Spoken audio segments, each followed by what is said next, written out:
It's called Josepin, naturally. My boy is Kasumba, Vianney. We are from Uganda. We came to Manipo Hospital for treatment. I discovered my boy's illness when he was 3 months old.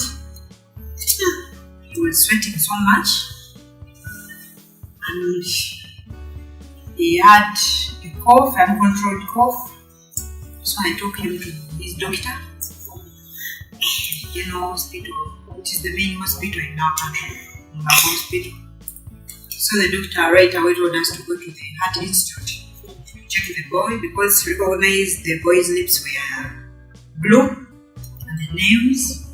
So he told me to go to the Heart Institute. And I went to the Heart Institute. They did a name for the boy and they told me the boy had heart. So the doctor told me I asked him what is the next step. He was like, you have to pay with 19,000 US dollars to be operated on. So I went back home and talked to my parents about it. We didn't have enough money.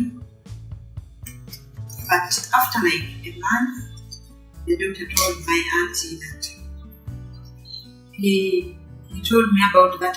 He told me that amount because he thought I was not going to raise it. But in a real sense, the operation won't be made, and the boy can't be operated on. So I insisted on visiting him again, because they gave me an appointment to see some doctors from US. They were coming to Uganda. When the doctors came, they discouraged me. They told me the boy won't grow. It is the first case they've seen in Africa, and that he will never get healed. What I need to do is to go home and wait for his death. So I relaxed and waited to see whether he died. So after that, I went to certain hospital, another hospital. It is an international hospital. Though in Uganda, there is a doctor over there. He told me this case is beyond him. So he had to give me an appointment to meet him in another hospital, another private hospital, to see a certain professor.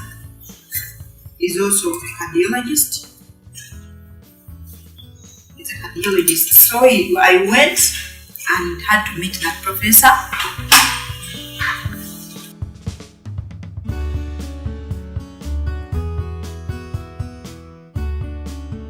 The operation was so possible, but it has to be made two-way. The boy had to get 2 surgeries because he had a big problem. First, he has no pulmonary artery, he has a big heart, he has a big hole in the heart, then some vessels are blocked. So he told me the operation was possible. They had to fix me on their program. The hospital is called Sunday Hospital. So they had to put me on their program. It is managed by some Italian doctors. I waited for 2 years without reply. They didn't reply. I was calling them and they were like, we are still waiting for funds from Italy. So when I called that doctor again, he told me, I think the organization is running out of money.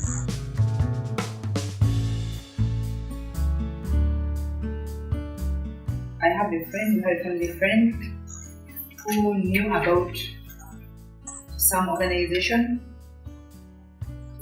called Global Treatment Services. They are his friends. Yeah, I had to give him my papers, the boy's papers. He gave them to those people, and they said they will see what they will do about it. So within 1 week, I had a reply from these people. But of course, they managed it. They sent me the papers from Vianney Hospital and told me to, and they gave me a total cost of everything. So I had to mobilize my for home. Global Treatment Services is the one that helped me. Because I didn't know about Vianney hospitals, but Global Treatment Services are the ones who connected me to them.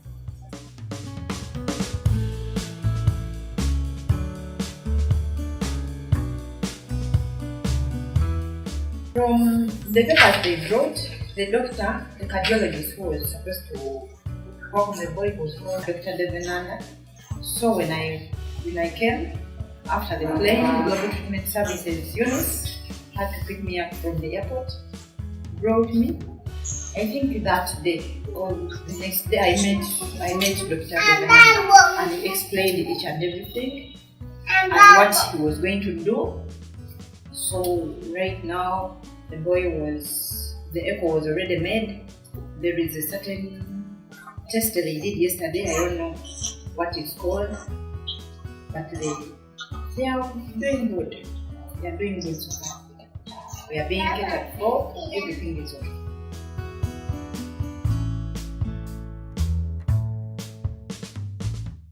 You know, he's not walking, he's not standing, yet you make him feel years. He has taken long to do all that. But I know after the surgery, they told me after the surgery, everything will be okay.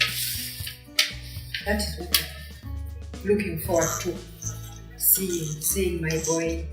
And all people at home are waiting for him because I think the whole country knows about it. Since they were in the newspapers, they get updates. I sent them photos.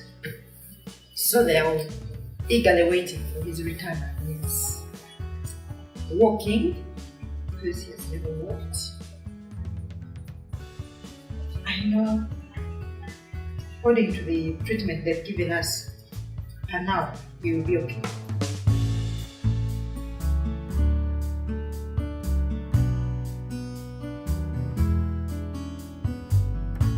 It was done on the 7th of July.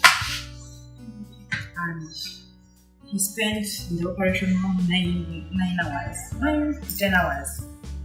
I was getting worried because I've never seen such a long operation. But according to the doctors, when I asked them, it was successful, though complicated. They told me there was a lot of things to be fixed inside it. Immediately they took me to the ITU room. So he spent there like a week. He spent a week without waking up. I was getting worried. I thought maybe something went wrong. But they told me he's okay. But in the course of the operation, they found some other problem with him. He had the problem with the throat. He had a narrow throat and needed to be expanded. So that was also another problem. Because he couldn't pass out with the oxygen. And there was a lot, I think there was a lot of carbon dioxide inside. So they had to call me and tell me what is happening. I felt so scared because I didn't know he had such a problem. The only problem I knew about was that he had sinuses, yet he didn't have sinuses. That's what they told me.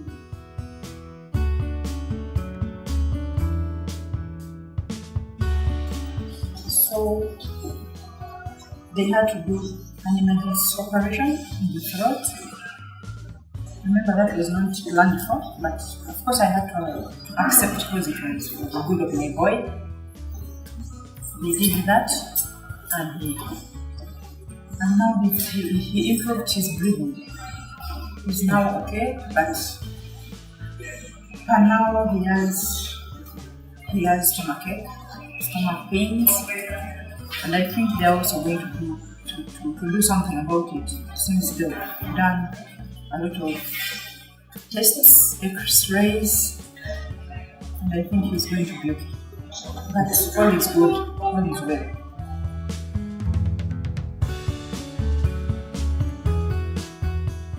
Global treatment services, as I said in the first place, they are the ones who connected me to the hospital, and they've been so good because they've monitored every move, talking to the doctors where necessary, and to the costs, they were, I think it was a minimum cost compared to the problems my boy had. And global treatment services has really done it.